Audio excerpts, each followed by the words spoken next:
সেইভাবে মানুষ হতে হবে। একটি মেয়ের বিয়ে দিয়েছে মা, মেয়ের বিয়ে হয়েছে 7 দিন 10 দিন অষ্টমঙ্গলা যাওয়ার পর 1 মাস 2 মাস মেয়ে শুধু কমপ্লেন করছে যে বাবা মা আমি যেখানে আছি এখানে থাকতে পারবো না। বাবা বলছে আমি কিছু জানি না, তোদের ব্যাপার মায়ের সঙ্গে কথা বল। তা বলল কি হলো?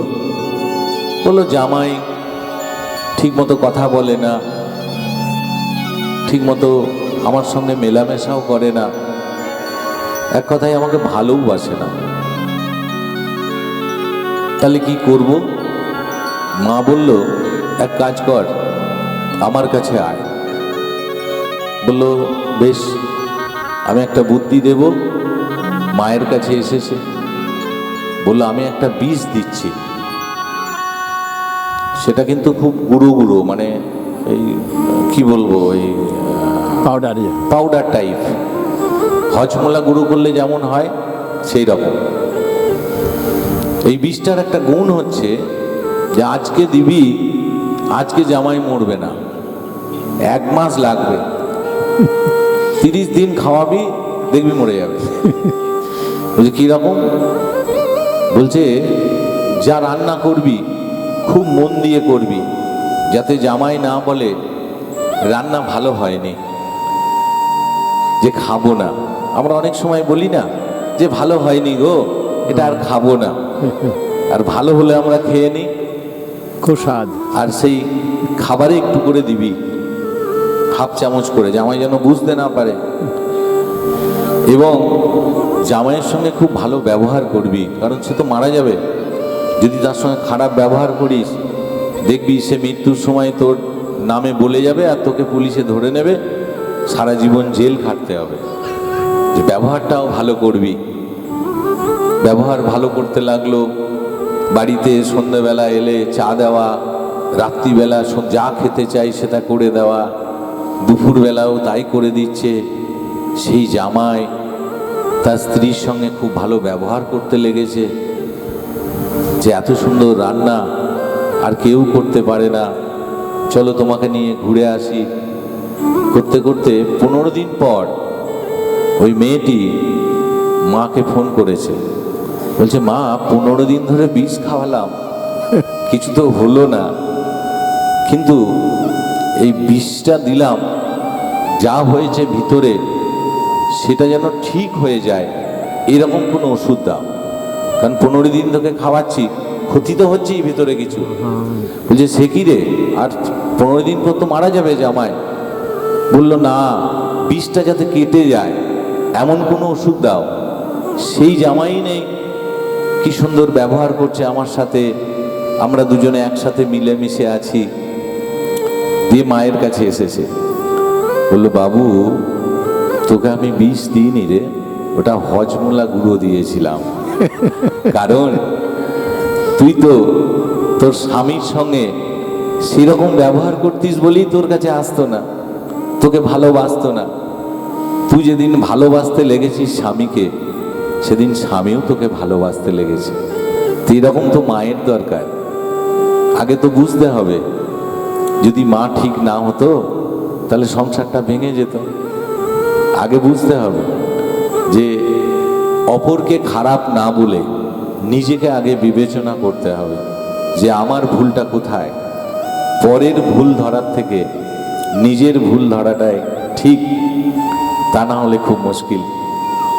আমরা যেমন ধরুন ভগবানের উদ্দেশ্যে থাকি, কথায় কথায় বলি যে আমাদের বিপদ তুমি চোখে দেখতে পাও না, আমার বিপদের সময় তোমাকে পায় না। কারণ ভগবানকে যখন প্রয়োজন হয় তখন সাবাস জানায়, আমাদের যখন কাজ হয়ে যায় তারপর আর কিন্তু ধন্যবাদটুকু জানানোরও সময় থাকে না, কারণ পেয়ে গেছি তো আর কি করে জানাবো, আর তো দরকার নেই। ঠিক তাই ভগবান মন্দিরে একজন প্রতিদিন ঝাড় দিত। সে বলছে আমি সকালবেলা উঠে ঝাড় দিই, ঘর মুছি, পরিষ্কার করি, আর ভগবান তো বেশ আরামেই ফল মূল সেবা, সবাই আসে প্রণাম করে, আবার আমি পুজো হওয়ার পর পরিষ্কার করি, আবার সকালবেলা ঝাঁট দিই। এ তো খুব মুশকিল। দিয়ে একদিন ভগবানকে বলেছে যে তুমি তো বেশ আরামেই দাঁড়িয়ে থাকো, আমার ডেলি একই কাজ, ডেলি কষ্ট।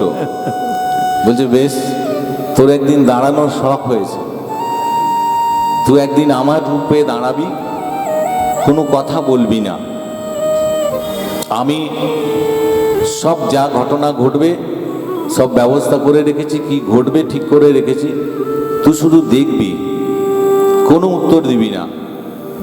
ভগবান নিজের রূপ ছেড়ে ওকে ওই রূপে দাঁড় করিয়েছে। রাধে রাধে। সকালবেলা ফার্স্ট একটা ব্যবসাদার এসেছে মন্দিরে প্রণাম করতে। বলছে ভগবান, আমার যা টাকা আছে, আমি শিলিগুড়ি মার্কেটে 15-20টা দোকানদারকে যে মালটা দিই, যেন আমাকে এত টাকা দাও যে আমার ছাড়া কেউ আর মাল নিতে না পারে, সবটাই আমি দেব। চুপ করে শুনছে, সে তো সেই ঝাড়ুদারটা ভগবান হয়ে দাঁড়িয়ে আছে। এখন প্রণাম করার সময় ওর মানি ব্যাগটা ফেলে চলে গেছে, ভুলে চলে গেছে। তারপরেই আরেকজন একটা গরিব মানুষ এসছে, বলছে আমার মায়ের খুব শরীর খারাপ ঠাকুর, ডাক্তার দেখাবো, টাকা নেই, পয়সা নেই, কি করব? হঠাৎ তাকিয়ে দেখে পাশে একটা মানি ব্যাগ।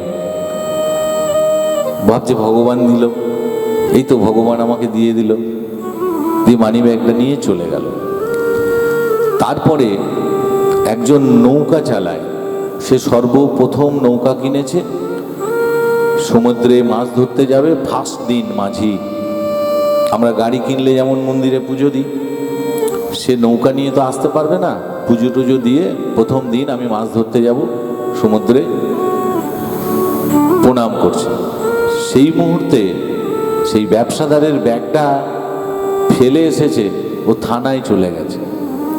থানা থেকে পুলিশ এসে দেখছে সেই মাঝি প্রণাম করছে, ব্যাস ওকে ধরে নিয়েছে।